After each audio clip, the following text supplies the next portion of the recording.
अब देखो interest on capital जब आप कैलकुलेट करोगे तो इंटरेस्ट ऑन कैपिटल पहले तो बताओ होता क्या है। पार्टनर्स ने बिजनेस में पैसा लगाया, यस, इस पैसे के ऊपर पार्टनर्स क्या करेंगे, एक इंटरेस्ट लेंगे, किससे, फर्म से। हम कौन होते हैं हमेशा, हम फर्म है कि पार्टनर है, हम फर्म है, ठीक है। हमें क्या करना है, उनको इंटरेस्ट देना है। अब ये इंटरेस्ट कैलकुलेट करने के दो तरीके होते हैं मेनली। कितने तरीके, दो तरीके, ठीक है। हमने P&L एप्रोप्रिएशन अकाउंट देखा था, वहां पर देखो P&L के डेबिट साइड में क्या क्या चीजें आ रही थी, salary, bonus, commission, remuneration, interest on capital. हमने वहां पढ़ा था कि इंटरेस्ट ऑन कैपिटल आपको कैलकुलेट करना पड़ेगा और एक इंटरेस्ट ऑन ड्राइंग वो भी आपको कैलकुलेट करना पड़ेगा, ठीक है। अब अपन पढ़ रहे हैं सबसे पहले तो इंटरेस्ट ऑन कैपिटल कितने मेथड से कैलकुलेट किया जाता है, इंटरेस्ट ऑन कैपिटल, ठीक है। पूंजी पर ब्याज, पूंजी पर ब्याज दो तरीके से कैलकुलेट करते हैं अपन। दो मेथड होते हैं। पहला जो मेथड होता है वो होता है सिंपल मेथड, सिंपल मेथड, साधारण विधि या फिर सामान्य विधि, ठीक है। दूसरा जो मेथड होता है उसका नाम होता है प्रोडक्ट मेथड। क्या नाम होता है, प्रोडक्ट मेथड, जिसे हिंदी में क्या कहते हैं, गुणनफल विधि। कौन सी विधि, गुणनफल विधि। दोनों इजी हैं, गुणनफल विधि। इसका छोटा क्वेश्चन आपके आ सकता है 2 से 3 नंबर का, ठीक है, एग्जाम के अंदर। अब देखो सिंपल मेथड क्या कहता है, सिंपल मेथड बहुत ही सिंपल है, ठीक है। ये कहता है जितनी बार बिजनेस के पार्टनर पैसा लगाएंगे बिजनेस में, उतनी बार आप क्या करो, इंटरेस्ट कैलकुलेट करो, ठीक है। क्या बिजनेस में पार्टनर सिर्फ एक बार ही पैसा लगाता है क्या, हो सकता है बार बार पैसे लगाए, जैसे 3 महीने बाद उसने 5 लाख और लगा दिए, 4 महीने बाद उसने 10 लाख और लगा दिए, ठीक है, 6 महीने बाद उसने 20 लाख और लगा दिए। हो सकता है कभी कभी पैसे निकाल भी ले, ठीक है। तो ये सब चलता रहता है। तो वो बार बार पैसे लगाता है तो हम किस तरीके से कैलकुलेट करें इसके ऊपर इंटरेस्ट, ठीक है। देखो अगर क्वेश्चन कहता है फॉर एग्जांपल दो पार्टनर है एक्स और वाई, एक्स ने 10 लाख लगाए, वाई ने 15 लाख रुपए बिजनेस में लगाए, और हमारे जो कॉन्ट्रैक्ट में लिखा हुआ है कि इसको इंटरेस्ट ऑन कैपिटल मिलना चाहिए एट द रेट ऑफ 10%, तो हम इसके ऊपर इजीली कैलकुलेट कर सकते हैं, ठीक है, पूरे साल का इंटरेस्ट क्या होगा। लेकिन अब अगर क्वेश्चन अलग अलग बता दे कि एक्स ने ये जो पैसा लगाया था ये 1 अप्रैल 2016 को लगाया, अब इस साल के दौरान क्या हुआ, इन्होंने और पैसा लगाया जिसको हम बोलते हैं एडिशनल कैपिटल, और पैसा लगाना इसको क्या बोलते हैं, एडिशनल कैपिटल। अब उसमें अलग अलग तारीख बता दी, 30/6/2016 को एक्स ने 20,000 और लगाए, ठीक है। इस दिन वाई ने भी लगाए 30,000, ये फिर इन्होंने बोल दिया 31/12/2016 को सिर्फ एक्स ने 5,000 और लगाए, फिर उन्होंने बोल दिया 1 फरवरी 2017 को वाई ने लगाए 3,000, इसी दिन एक्स ने पैसे निकाल लिए 5,000। समझ पा रहे हो, तो स्टार्टिंग में तो लगाए जो लगाए, उसके बाद में और लगाना निकालना, ये जब सिस्टम चलता है ना तो आपके लिए थोड़ा कॉम्प्लिकेटेड हो जाता है कि इंटरेस्ट कैसे कैलकुलेट करें अपन, ठीक है। इसके लिए अपन मेथड यूज में लेते हैं। देखो यहां तक तो कोई मेथड यूज करने की जरूरत ही नहीं है, सिंपल से आप कैलकुलेट कर सकते हो। 10 लाख का 10% 1 लाख, 15 लाख का 10% 1.5 लाख, कोई दिक्कत नहीं आएगी। दिक्कत कहां आएगी, जब ये चीजें आपको दे रखी हो, क्लियर है। अब देखो सिंपल मेथड बहुत सिंपल है, ये कहता है जितनी बार पैसा लगाना उतनी बार आप इंटरेस्ट कैलकुलेट करो। सबसे पहले पैसे, जैसे मैं x की बात कर रहा हूं, x ने पहले पैसे लगाए 1 अप्रैल को, तो पहले तो इसके ऊपर इंटरेस्ट कैलकुलेट करो। फिर इसने और कब लगाए 30 जून को, फिर इसके ऊपर कैलकुलेट करो। फिर इसने और कब लगाए 31/12 को, फिर इस पे कैलकुलेट करो। फिर इसने निकाले तो इसके ऊपर कैलकुलेट करो, ठीक है। सिंपल मेथड है। लेकिन प्रोडक्ट मेथड जो होता है ना, वो मेथड कहता है क्यों अलग अलग करें हम ये काम करते हैं, टेबल बनाते हैं, सारा अमाउंट एक साथ वहां ट्रांसफर कर देते हैं और वहां से हम इंटरेस्ट कैलकुलेट करते हैं। तो ये फर्क है दोनों के अंदर, ठीक है। सिंपल मेथड एक्चुअल में सिंपल है, वहां थोड़ा टेबल लेवल बनाना पड़ता है, इसलिए अपन इसको क्या मेथड का नाम दे देते हैं, प्रोडक्ट मेथड, ठीक है। इस मेथड में हम कैसे आप कैलकुलेट करेंगे, इसके अंदर बहुत सिंपल सा मेथड है, फॉर्मूला इसका देखिएगा। Interest on capital simple method में कैसे निकालोगे आप, यहां हम निकालेंगे interest on capital is equals to capital, जो भी आपकी पूंजी दे रखी है, मल्टीप्लाई कर दो, क्वेश्चन में आपको रेट दे रखी होगी, रेट अपॉन 100 और मल्टीप्लाई करेंगे अपन मंथ डिवाइड बाय 12 से। ये फॉर्मूला होता है। जैसे बताओ 1 अप्रैल 2016 से स्टार्ट होते हुए आपका बिजनेस खत्म हो रहा है 31 मार्च 2017, इसने 1 अप्रैल को पैसे लगाए 10 लाख। हम जो इंटरेस्ट कैलकुलेट करते हैं ना, कब कैलकुलेट करते हैं, साल के लास्ट डेट 31 मार्च को। तो इसके ऊपर कितना इंटरेस्ट मिलना चाहिए, पूरे 12 महीने का, भाई कैपिटल पूरे 12 महीने यूज में। फिर मैंने कहा इसने 30/6 को पैसे लगाए कितने 2 लाख। बताओ क्या 2 लाख पर भी 12 महीने का इंटरेस्ट होगा? नहीं। अब मैं कहां से काउंट करूंगा? मैं कहूंगा भाई जून में तूने पैसे दिए, जून से लेके मार्च तक कितना मंथ हो रहा है, ठीक है? तो इसके ऊपर मैं सिर्फ 9 मंथ का इंटरेस्ट कैलकुलेट करूंगा। तो इसको कैसे लिखेंगे? 9 डिवाइड बाय 12, समझ गए? फिर इसने और पैसे लगाए 31, 12, 16 को 1 लाख। बताओ इस पे भी 12 महीने का होगा क्या? नहीं। कैसे कैलकुलेट करेंगे इस पे हम करेंगे 3 महीने का। कैसे? 31 12 से लेके यहां तक डेट तो लास्ट पर यही आएगी, जब पैसे लगाए तब से लेके यहां तक कितने महीने हो रहे हैं, यहां तक आपको इंटरेस्ट कैलकुलेट कर सकते हो। बहुत सिंपल है। तो ये हमारा मेथड होता है। प्रोडक्ट मेथड में हमारा इंटरेस्ट ऑन कैपिटल का मेथड क्या होगा?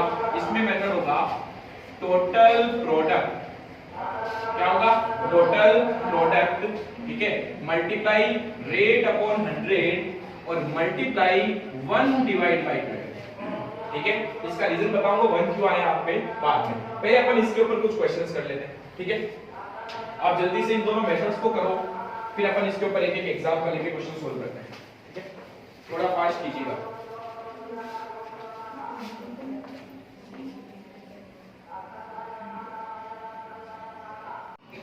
अब देखो इंटरेस्ट ऑन कैपिटल अपने को कैलकुलेट करना है। एक एग्जांपल लेते हैं अपन इसके लिए, ठीक है? पहले मैं कौन से मेथड से करूंगा? सिंपल मेथड से। वापस बताओ सिंपल मेथड क्या कहता है? जितनी बार पैसा लगाया या निकाला आप उतनी बार कैलकुलेट करो।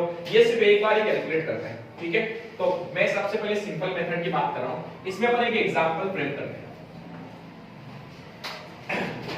दो पार्टनर्स थे आपके, एक था X एक था Y, ठीक है? ये अपन एक एग्जांपल बना रहे हैं। इन्होंने 1 अप्रैल 2016 को पैसे लगाए बिजनेस में 10 लाख, ठीक है? और इसने लगाए 20 लाख, ठीक है? उसके बाद में 30/6/16 को X ने 2 लाख रुपए और लगाए, ठीक है? और इसने 50,000 रुपए विड्रॉ कर लिए। ब्रैकेट में इसका मतलब क्या है? निकाल लिए उसने, ठीक है? आप चाहो तो लिख सकते हो ये एडिशनल कैपिटल हो गई और ये हो गई ड्रॉइंग।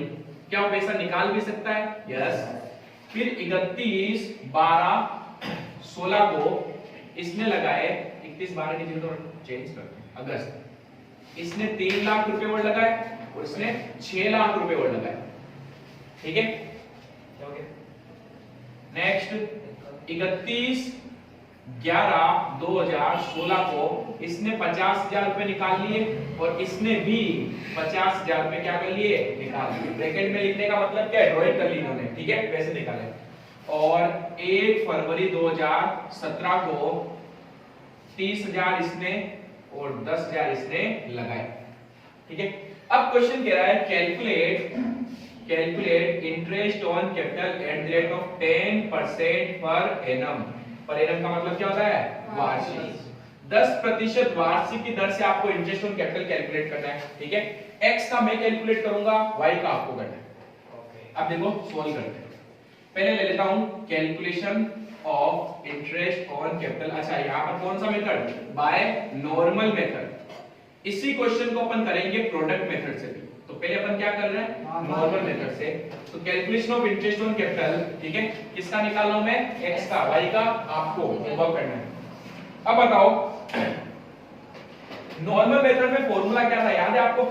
फॉर्मूला था capital multiply rate upon 100 multiply month divide by 12। ये फॉर्मूला था।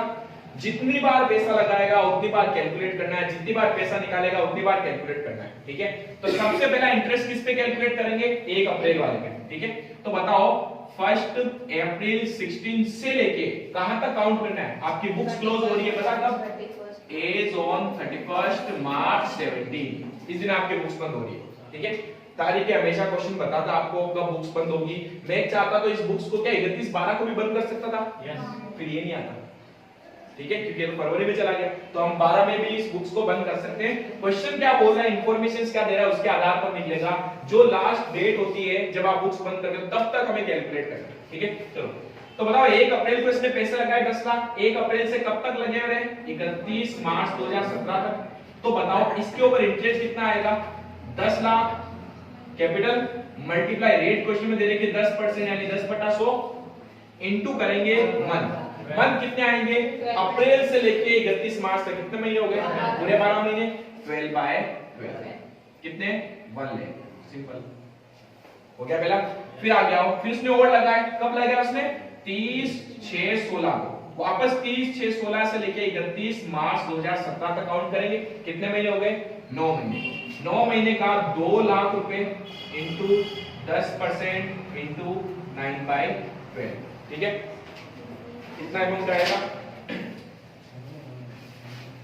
जवाब 6 महीने थोड़ी होंगे, 6 से लेके मार्च तक, कौन बोला 6 महीने होंगे, 2 लाख का 10% इंटू 9/12 इसके हो गए 15,000, तो देखो जुड़ता जाएगा, ठीक है।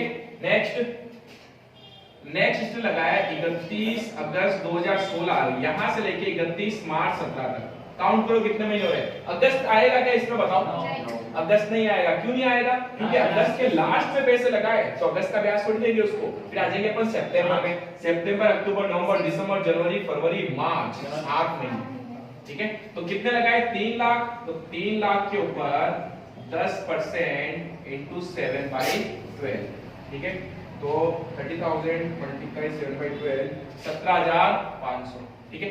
फिर इसने पैसे निकाले भी है भाई, 31 11 16 इस दिन निकालिए, वापस यहां से लेके 31 मार्च 17, तो देखो ध्यान देना, क्या ये डेट फिक्स है, यस, जब लगाए तब से लेके लास्ट डेट तक इंटरेस्ट काउंट करना अपने को, ठीक है। 50,000 निकाले इसने, इसका 10% इंटू कितने मंथ होंगे, क्या 11 काउंट होगा, नवंबर नहीं आएगा, दिसंबर में आ जाए, दिसंबर जनवरी फरवरी मार्च, 4/12, तो 5000 मल्टीप्लाई 4 बाई 12 इसका हो जाएगा 1667, ये आएगा माइनस में। बताओ पैसे जुड़ेंगे थोड़ी, उसने पैसे लगाए थोड़ी है, अगर लगाता तो हम और इंटरेस्ट देते उसको, लेकिन उसने निकाल लिया तो हम क्या करेंगे, माइनस भी कर देंगे, हां सर, ड्राइंग की रेट अलग नहीं देते क्या, सुन लो, जब क्वेश्चन कुछ नहीं कहता है ना, तो ये ड्राइंग नहीं है, परमानेंट विड्रॉल है। क्या है परमानेंट विड्रॉल, मतलब उसने परमानेंटली पैसा निकाला है। अगर ड्राइंग होता तो अपन ड्राइंग को अलग से कैलकुलेट भी करते, समझ गए। जब क्वेश्चन कुछ नहीं कहता है तो इस तरीके का अगर क्वेश्चन देता है तो अपने को ऐसे क्वेश्चन सोल्व करना है, ठीक है। हां बोलो, यस, वो आप इंटरेस्ट ड्राइंग में समझिए, ठीक है, वो जब पॉइंट आएगा तब समझाऊंगा। इंटरेस्ट ऑन ड्राइंग में कुछ देखने की जरूरत नहीं है, 6 महीने का 12 महीने का कुछ नहीं करना आपको, interest on capital simple method calculate करना है, आप इंटरेस्ट ऑन ड्राइंग में चले जाते हो, ठीक है, उस पे आएंगे। तो ये नॉर्मल मेथड है, इसी तरीके से कैलकुलेट करना है। फिर आइए 1 फरवरी 2017 को इसने क्या किया, और पैसे लगाए, फरवरी से 31 मार्च 2017 तक, मतलब कितने महीने हो रहे हैं, क्या फरवरी काउंट करूंगा आप, अब काउंट होगा, क्योंकि फरवरी के 1 तारीख को ही पैसे दे दिए तो ब्याज लेगा वो, फरवरी और मार्च 2 महीने का, तो 30,000 का 10% इंटू 2/12, ठीक है, 30,000 का 10% इंटू 2/12 500 रुपए, बस सिंपल। तो जो टोटल आएगा, टोटल क्या हो गया, इंटरेस्ट ऑन कैपिटल, कितना इजी मेथड है, प्लस 50,000 17,500 माइनस 1667 और प्लस 500, टोटल इंटरेस्ट आया इसका 1,31,333 रुपए, ठीक है। इसको उतारो फटाफट, और फिर इसके बाद वो वाला आपको होमवर्क करना है, और अब इसी में मैं आपको दूसरा मेथड भी कराऊंगा, कौन सा, इंटरेस्ट ऑन कैपिटल का प्रोडक्ट मेथड। अब देखो वाई का आपको होमवर्क करना है, कर लेना, इसी के अंदर हाँ टेबल एक काम करते हैं, उसको दोनों के साथ बना देते हैं। अब देखो इसी क्वेश्चन को अपन नॉर्मल मेथड की जगह किस मेथड से करें, प्रोडक्ट मेथड से, क्या फर्क पड़ेगा, देखो प्रोडक्ट मेथड, इस क्वेश्चन में आपको एक टेबल बनानी है। तो ये जो रामायण है ना, जो हमने 21 वाली करी है, ये कुछ नहीं होती वहां पर, वहां एक सिंपल सी टेबल बनती है, टेबल का फॉर्मेट लिखना अच्छे से, क्या करना होता है इस टेबल के अंदर, यहां लिखनी होती है डेट, क्या लिखनी होती है, डेट, ठीक है। यहां लिखनी होती है उनकी कैपिटल, एक्स की और वाई की क्या आ जाएगी, कैपिटल जो उन्होंने लगाई थी, ये वाली कैपिटल, ठीक है। एक्स की यहां आ जाएगी, वाई की आ जाएगी। यहां अपने को लिखने होते हैं मंथ, क्या लिखने होते हैं, मंथ, और इसके ऊपर हमेशा याद रखना साल की लास्ट डेट जो है, यानी जिस दिन आप कैलकुलेट करते हो ना, वो वाली डेट लिखनी होती है। बताओ साल कब खत्म हो रहा है, 31 मार्च को, यहाँ ऊपर लिख दो 31 मार्च 2017, ठीक है। और यहाँ अपना एक कॉलम होता है जिसको अपन बोलते हैं प्रोडक्ट, और हिंदी में इसको बोलते हैं गुणनफल, प्रोडक्ट का हिंदी में मतलब क्या होता है? गुणनफल। या x का गुणनफल या y का। मैं अगेन सिर्फ x का कॉलम कैलकुलेट करूंगा, y का आपको बताना है, ठीक है? चलो डेटा तो मैं पूरा भर देता हूं। डेट बताओ, सबसे पहले डेट 1 अप्रैल 2016। इस दिन बताओ x ने कितने रुपए लगाए? 10 लाख। y ने कितने लगाए? 20 लाख। ठीक है? फिर 30/6/2016 x ने 2 लाख लगाए और y ने 50,000 विड्रॉ कर लिए। 31 अगस्त 2016 को इसने लगाए 3 लाख और y ने 6 लाख। 31/11/2016 को इसने लगाए 50,000, अच्छा विड्रॉ किए माइनस में। देखो यहाँ माइनस में लिखना है, ठीक है? अकाउंट्स के अंदर अपन माइनस नहीं लिखते, ब्रैकेट में लिखने का मतलब माइनस ही होता है वो। और इसने भी 50,000 क्या किए? विड्रॉ किए। फिर 1 फरवरी 2017 को इसने 30,000 और इसने 10,000। सिंपल है। तो ये तो इंफॉर्मेशन हमने कहां से निकाली? क्वेश्चन में से, ठीक है? हमें इनकी टोटल वैसे चाहिए नहीं, फिर भी अपन लाइन खींच देते हैं। मुझे अमाउंट चाहिए, पता है ये। याद करो प्रोडक्ट मेथड में क्या फॉर्मूला होता है भाई? प्रोडक्ट मेथड में हम इंटरेस्ट ऑन कैपिटल कैलकुलेट कर रहे थे। हमारा फॉर्मूला था टोटल प्रोडक्ट, कुल गुणनफल, कुल गुणनफल मल्टीप्लाई रेट अपॉन 100। रेट मतलब दर, जो क्वेश्चन में दे रखी होती है, multiply month divide by, sorry month नहीं, 1 डिवाइड बाय 12। इसका रीजन बताऊंगा अभी 1 क्यों आता है, ठीक है? अब देखना, ये जो कॉलम है ना मंथ वाला, यहाँ क्या लिखना है? जिस दिन पैसे लगाए तब से लेके लास्ट डेट तक कितने महीने हुए, ठीक है? अप्रैल से लेके यहाँ तक 12 महीने, जून से लेके यहाँ तक 9 महीने, अगस्त से लेके यहाँ तक 7 महीने, यहाँ से लेके यहाँ तक 4 महीने और फरवरी से 2 महीने। सिंपल, ठीक है? प्रोडक्ट का मतलब वापस बताओ क्या होता है? गुणनफल। गुणनफल का मतलब क्या है? अमाउंट को मल्टीप्लाई कर दो मंथ से, क्या जाएगा? प्रोडक्ट आ जाएगा। 10 लाख इंटू 12 लाख। सिंपल, ठीक है? 2 लाख इंटू 9 18 लाख, ठीक है? 3 लाख इंटू 7 21 लाख। 50,000 इंटू 4 2 लाख। लिखने किस में आएगा पता है? ब्रैकेट माइनस में, क्योंकि पैसे निकाले ना इसने। फिर 30,000 इंटू 2 60,000। सिंपल, वो आप करें, ठीक है? अब हमें इसकी करनी है टोटल। ये जो टोटल करेंगे ना, ये टोटल ही तो होता है हमारा टोटल प्रोडक्ट, जो हमें इस फॉर्मूला में लेना है, ठीक है? 12 lakh plus 18 lakh plus 21 lakh minus 2 lakh और प्लस के 60,000, 4,96,000। 12 लाख है ना? 4 लाख कैसे है? 49 लाख है, 49,60,000, ठीक है? अब देखो प्रोडक्ट मेथड में क्या करेंगे? टोटल प्रोडक्ट में किसका निकालना हो? x का। y का आपको घर से करना है, ठीक है?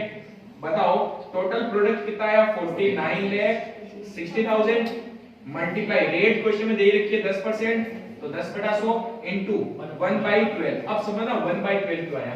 1 इसलिए आया कि जो प्रोडक्ट है ना, ये ऑलरेडी मंथ से मल्टीप्लाई होने के बाद ही आया है।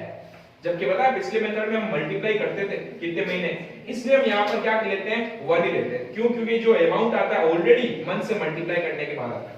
समझ गए? जादू दिखाऊं? जादू